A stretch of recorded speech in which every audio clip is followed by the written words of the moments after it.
Hi guys, so Disadvantage Journey here. We thought that being the beginning of the summer, it was a really good time to talk about winter van life and staying warm in your van. Now, there's a completely strategic reason for this. It's because this decision may not be made yet. If you're just starting your van build, you might need to figure out where you're going to be putting it, how long it's going to take to get to you, depending on which one you choose and where you're ordering or getting it from, and also saving up the money to be able to get it in time for winter. So we're just going to go over the most popular types of heaters for vans that are used out there. Of course, not hit every single one. And we will be in the future also doing a video on how to stay warm, but this is specifically centered on heaters. So we hope you like this video. If you do, please give it a thumbs up. Please give us your feedback. If you have any further questions or comments, even on anything in van life, please let us know. It helps us choose future topics. It also helps us improve our videos. As you know, we're very new at this and we're trying to do our best to improve our content with each video that we put out. So if you could do that, we'd really super appreciate it. And remember, even though we're trying our very best to put these out on a more consistent timing, it's not always possible just because of our disabilities.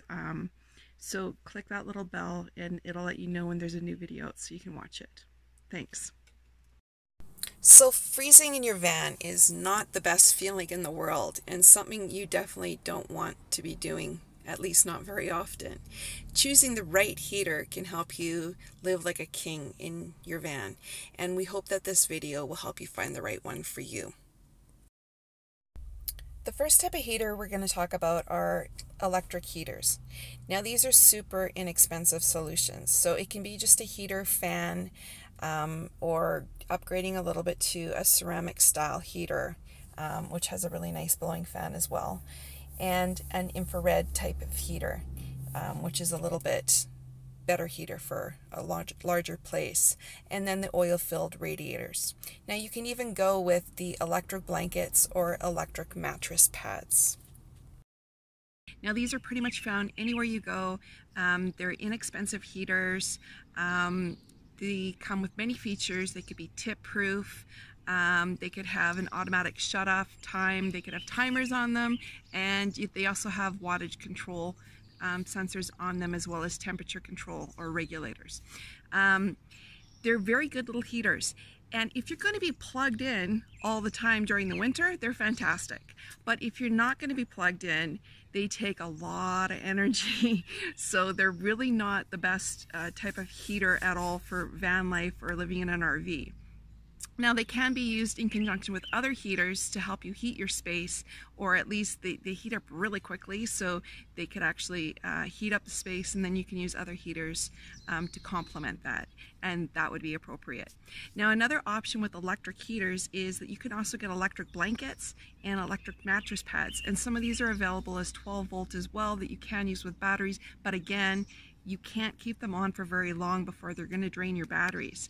And electric blankets and electric mattress pads, they take a little bit of special care, so you're not supposed to lay on them, you're not supposed to put things on them, you're supposed to treat them with care in certain ways. So they're probably not the best for a van, and they have been known to catch on fire. So you might want to stay away from those. So if you're going to be plugged in, electric heaters are the way to go.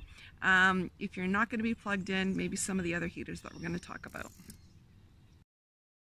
So we have the good old solid fuel or wood stoves, and starting with the Cubic Mini is super popular in van life and in the van community. Then we also have the marine heaters like the Dickinson solid fuel heaters that we're going to talk about, and I'll also put the link in the description of the one that we installed and our experience with it as well. Okay, so the next type of heater that we're going to talk about is the solid fuel, or commonly known as wood stove heater. Now, there's a couple different brands that are really popular for van life or RV life. There's the Cubic Mini stove, there's the Dickinson Marine, the Newport solid fuel stove. Now, the Dickinson Marine one, and I'm not sure about the other ones, but they can burn alternative fuels. So I'll actually be adding the link for the video that we did on the install of our Dickinson Marine, so you can see what's involved in installing it, as well as all the fuel sources and everything are in that video. So it's a very short one, so if you want to take a look at it, I'll put the link in the description. Also, all of the links for every heater type that I'm talking about will all be in the description, so you can go look for the details yourself. Now, a solid fuel stove has a lot of benefits. The ambiance is like unbelievable. The smell of some of the woods that you can burn in them is just unbelievable. A really nice smell and scent to have in your van. And it's a very dry heat, so you're not having condensation problems with it. It'll dry everything out in your van. So they're fantastic in that way. Now, they do have some drawbacks, and one of those is that it's a very expensive startup cost. You're looking at around $1,000 for the Cubic Mini or the Dickinson Marine one, like somewhere around that amount. And they don't all come inclusive, so you need to know what parts you're going to need and purchase those all separately. So the prices for them, for most of them, work that you buy the firebox and then you have to buy other accessories. So you have to buy pipes, you have to buy chimney, you have to buy flues if that's necessary for your application. You need to buy like a deck fitting for the holes so that no water runs in. We had a rain cap so that we could put it on, and it was much more stealth looking when we weren't using it and traveling. No water was being pushed into the van, or ice or snow. And also, they do take a lot of upkeep. So like, I would say that the solid fuel or wood stoves are fantastic as a secondary heat source in your van. I wouldn't recommend them for somebody starting out as a primary one, especially if you're in really cold weather. And everybody knows that we're in pretty cold weather most of the time. I mean, we spent a lot of time this winter in the Vancouver area, which was nothing. But for the most part, we're typically having a much colder winter, and the temperature spread that it'll actually heat up is not very great. So maybe 15-20 degrees. So if it's minus 25 or minus 30, you're still like minus 10 or even at 0 in your van for warmth. So just keep that all in mind. It's great as a secondary heat source or in conjunction with another heating source, but as a primary one, it's not so great. Plus, they don't burn that long. So in addition to making sure that you're cutting all the wood, which you could get very inexpensively all the time, to the right size for your firebox, you're also going to be like every couple hours putting more wood in, or it's going to burn out. Now, some of them don't actually have an ash tray for the ashes to drop down into. So in those cases, like some of the Cubic Minis, you actually have to scoop out the ashes, put them in a box, which might create some smoke in your unit, before you can light another load in the firebox itself. So you also have to have all of those things in mind when you're purchasing them. And if anyone has any questions whatsoever about any of them, we know a lot. I just don't want to go into all of the details about them on this video. I want to keep it a little bit simple. Now, also with a wood stove, it's always creating like a fine ash everywhere in your unit. So it does get quite dusty. There is a little bit of ash and soot around, and you do have to find places to properly dispose of your ashes. You have to make sure that they're absolutely cool before you put them anywhere, unless you're at a park that actually has a barbecue cold disposal unit that you can actually put them in. So all of those things have to be kept in mind. It can be very inexpensive if you have lots of wood. We have tons and tons of wood, but we found even though we had a bunch of dry wood, you have to store it all. So you have to keep all of these things with you all the time. And we actually like empty space in our home. So just the fact that we had to keep buying wood all the time, and we would buy the Presto logs, which we found burnt the best in our unit. But so high cost, the Presto logs, you want to use fire starter because it gets it going really quick instead of fiddling around with it. So that's another cost, and the amount of room that it takes, it was a little bit much for us. So that's why we decided not to have it any longer and sold it. Again, any questions or feedback, let us know and we'll be happy to discuss it with you. So I left a couple really important factors out that I just wanted to make sure that I did mention them quickly. Fire needs a large amount of oxygen or fresh air coming into your vehicle. So you either need to leave a couple of windows open, cracked a bit, or you need to install a proper vent in your vehicle so that it's drawing air from the outside. Now I know it sounds counterproductive with a heater. You want to try to warm it up so you don't want cold air coming in. Unfortunately, you need to have that with the fireplace. Another really important thing is carbon monoxide or carbon dioxide detector, so that you know if those situations and you have low oxygen in your unit are occurring, as well as a proper fire extinguisher for wood. Now we will be going into that in a future video about the different classes of fire extinguishers, but make sure yours is good for wood, okay?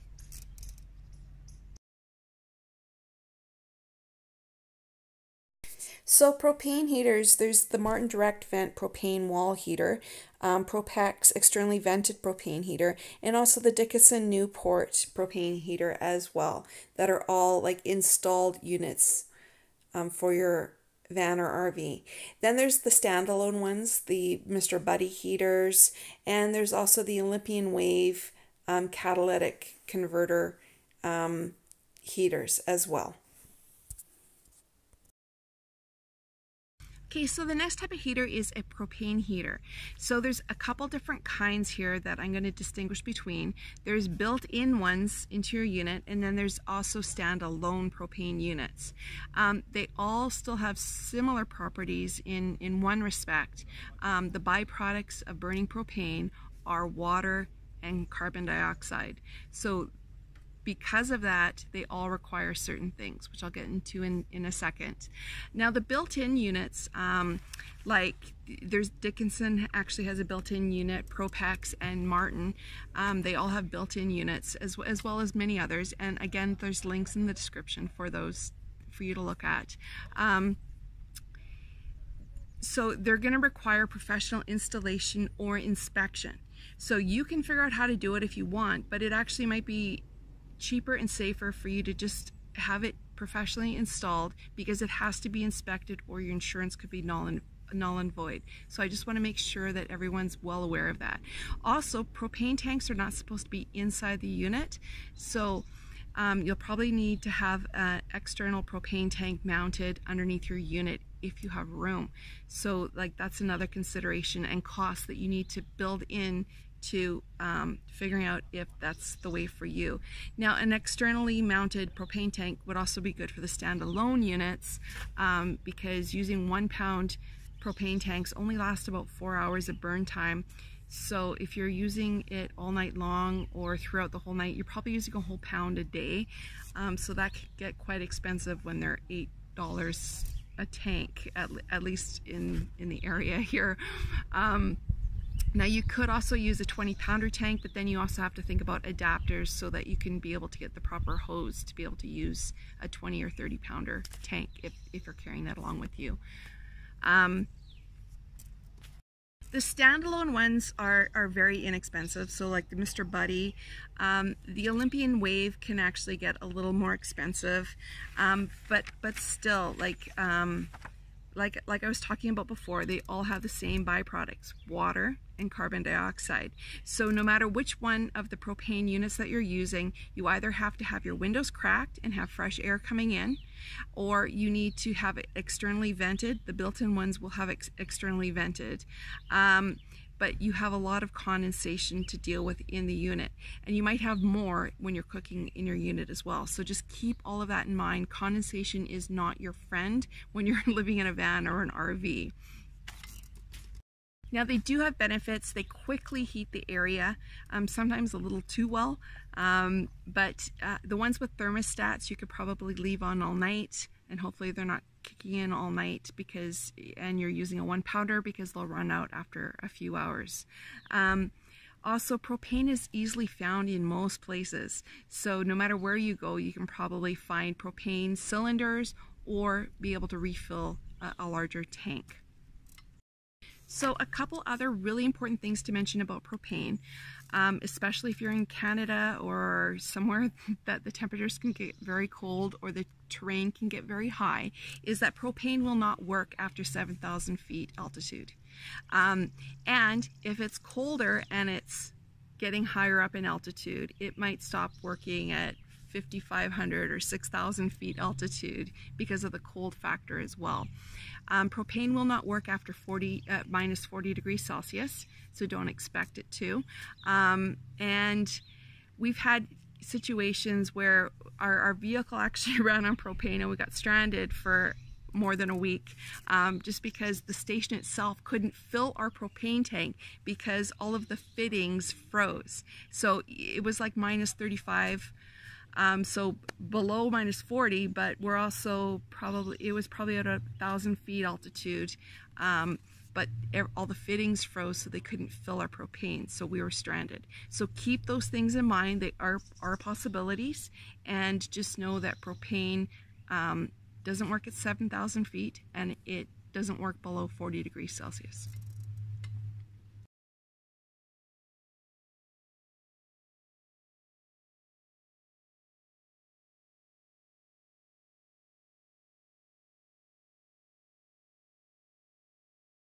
So another quick type of heater I'll mention just absolutely briefly, because they're meant for like using in a tent to heat it up, and definitely not below 0 degrees Celsius because they don't work. Butane.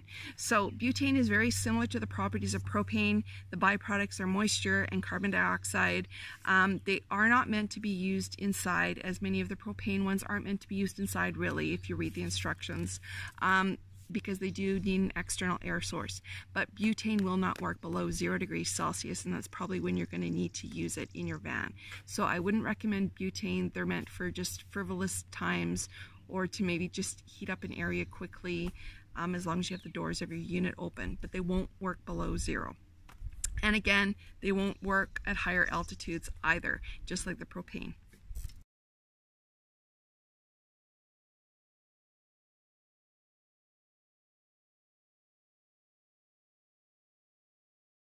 So the last type of heater that we're going to talk about is the diesel air heaters. So there's the Espar, there's the Webasto, and there's even suburban RV heaters.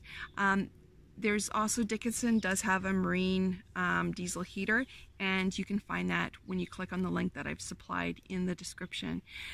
Benefits of diesel heaters are that you may be able to run from the diesel in your tank if you're a diesel vehicle, and many of the newer diesel vehicles actually have a pre-installed tap to be able to do exactly just that. So if you do have that, take advantage of it. Slow and steady blow of heat.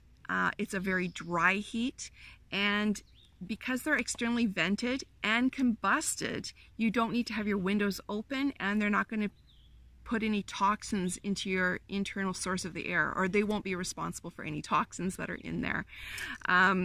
So you don't need to have like a LPG gas detector like you do with propane or butane. You don't need to have a carbon monoxide or carbon dioxide detector if you're using some of the other heaters like we already previously mentioned.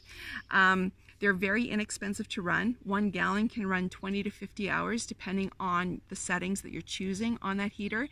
A lot of them come with a remote control that you can start from a couple blocks away, and by the time you get there, the heat's blowing and it's wonderful inside.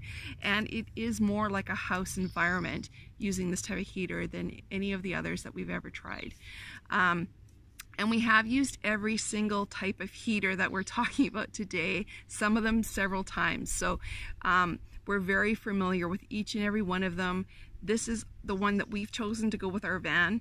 But I mean, we have made other decisions in the past, like the Dickinson solid fuel heater. So it's all about your situation and what you're dealing with and what's good for you at that time. So just keep that in mind. People might give you their recommendations, but that might not be the best heater for you. So listen to all of the benefits and the negatives that I'm giving for each one and see which one is right for you. Now, like the propane or butane, diesel does have a little bit more difficult time when you're getting high in altitude. However, it's not as predominant as it is with the propane or butane, where they actually won't work. If you do find yourself starting to have issues and you are at higher altitudes, it might be that, but there is an altitude kit available for these types of heaters, so you can take advantage of that if you're spending a lot of your time at higher altitudes. They're very quiet. Ours came with a muffler, and again, they're all vented outside. It takes a couple tiny holes in your van that mice aren't going to fit through, because like you make them to the size that you need, and that's it. So the only other thing I'll say about diesel heaters is that they do require some installation, and they do require some assembly. It's not too bad, anybody can do it, and they also may require a little bit of construction, but that's the same with any of the built-in units that we've talked about so far. If it's built in, it may require a little bit of construction, a little bit of infrastructure to hide certain things that you don't want seen or in the way, or that might get tripped on, or whatever it may be. So that's all we have for heaters. We realize that there are some other ones out there, but these are the most common ones used in vans or RVs.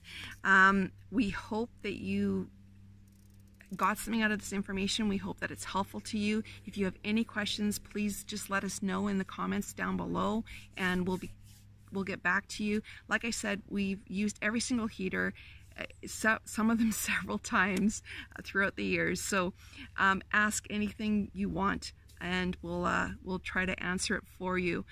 We hope you like this video, and we hope that it's really helpful to you. And remember, don't just listen to people's recommendations. It needs to work for you and your unit and your situation.